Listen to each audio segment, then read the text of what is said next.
po that all these years that Asia Songbird continues to be very loyal to GMA Network? We are also loyal to her. But we are glad that she chose us. Ano po, was there ever a moment po na medyo...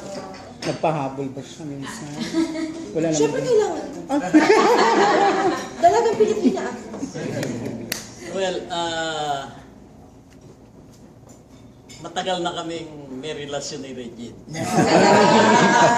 Ano talaga? Kaya nagkakaintindihan naman kami. Yun. Ang ganda ng answer mo na yun. Tsaka inaama ko sa kasal yan. So, Yun naman, bakit gano'n na lang ang loyalty mo sa GMA? Hindi Because they've been really, really good to me. Like I said, you know, when I got pregnant in the middle of For sure. the my soap, diba? Yeah. Sila pa yung nagsabi na, o sige, magpahinga ka na. Sabi ko, ay talaga. Nagulat nga ako, sabi ko, kabado-kabado ako. Sabi ko, ano?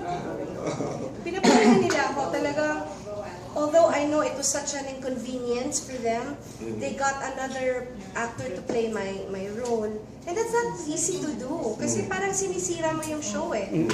So, but they gave me that break kasi parang for them, it's more important that I'd be able to rest because I got pregnant when I was 40 when I got pregnant. So, syempre medyo delikado na yun. So, naintindihan nila yung sitwasyon ko. And I'm very, very grateful with that, you know. And then even after I gave birth, I was given the time, like I said earlier, na to be with Nate, to be a mom. Na-experience ko yun. So, binibigyan ako, of course, lagi naman akong binibigyan ng projects. Pero parang they make sure na I'd still have time. Kasi sinasabi ko rin na, pwede ba meron pa akong time with my son? Kasi baby pa siya. So, I was given all the time in the world. Even coming back, hindi ako Minadali? still rest, oo, hindi ako sige, dapat mag-ano ka na, oo, hindi ako pin-pressure.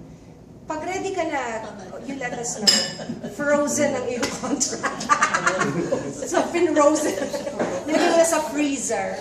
Tapos, nung ready na ako, bumalik ako. Pero like I said, hindi ako masyadong pin-pressure into doing so many things na para maging mommy pa rin ako.